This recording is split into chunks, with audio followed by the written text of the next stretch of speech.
Hi. Okay, cocoa. A lot of people are wanting to know about cocoa as a grow media. Here is cocoa. This is it. See? That's your cocoa. Looks like soil, but this is a fine grade. You get different gradings of it, so some of it's really stringy. This is generally what you're going to get, this ground up cocoa. Where does it come from? Well, people want to say that it comes from it's coconut, which it kind of is, but it's not this bit. It's a bit that's around it when it's still on the tree. That comes off, take this out, we've got this husk.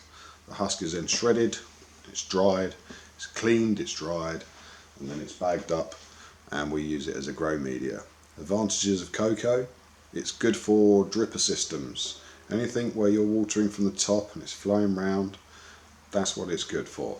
You can get these little bits, which are coconut, and this is cleaned and crushed, and in the future we're hopefully going to see more of these to replace the likes of clay pebbles. So these will retain water, because cocoa doesn't retain much water. As a potting soil, you can use it as a potting soil, but it's not going to retain much water. The water will go in and it will flow through, and they're really good for drainage. So as I say, on a system, let's say a dripper system or anything recirculating, cocoa is a really good media to use.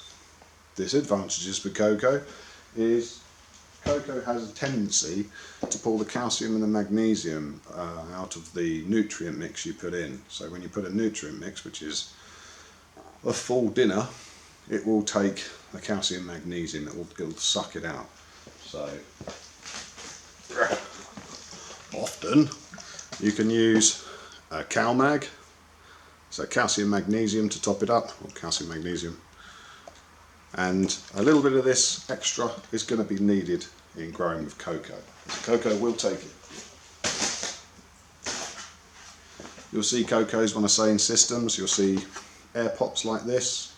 This is an occasion where you'd probably use cocoa, or people are using more and more these days fabric pots where cocoa is being used.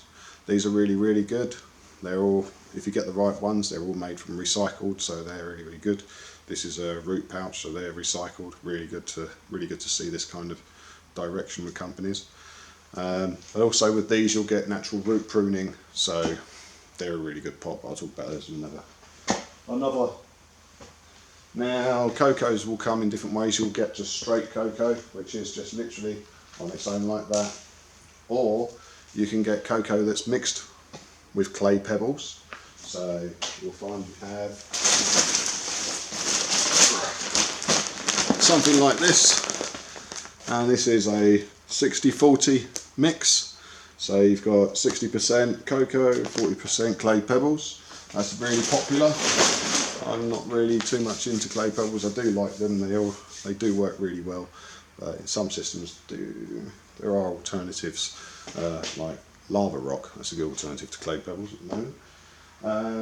You'll also find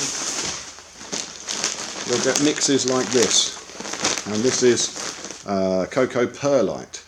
So in this you'll have a mix ratio of, say, 70-30, 70% cocoa, 30% perlite. Perlite, again, is a product I don't really want to be using too much of. The disposal of it is hard. You can't reconstitute it, it just stays.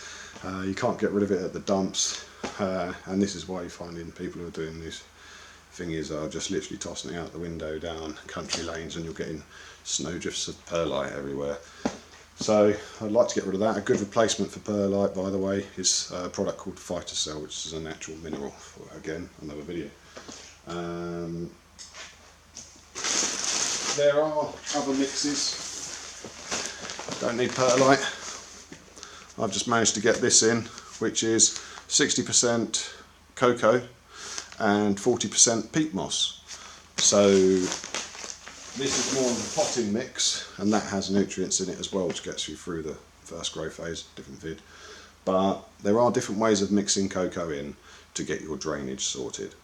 But the main things about cocoa is pots on their own, just top feeding, then you're going to need to keep on top of the water regime, or you're going to need to have a tray so you can bottom feed as well and have water present all the time, because the cocoa will drain and the plant will drink everything that's in there and they'll dry out quite quickly. So unless it's a system or it's a bottom fed system, then that's constantly being refilled, like an auto pot system or an alien system or a big pot system. There's lots of them out there now, but they're all bottom feed trays. So yeah, that's generally cocoa. I mean, the one behind me here has nutrients in it and trichoderma, so all you've got to feed that for the first few weeks in the grow phase is water. So there's lots of different ways of using cocoa. It's becoming a more regular thing. But if you do use cocoa, make sure you supplement with calcium magnesium, because it will be drawn out of your nutrient mix and you will start to get rusting on your leaves, the old CalMag deficiency look. Thank you very much. Like and subscribe.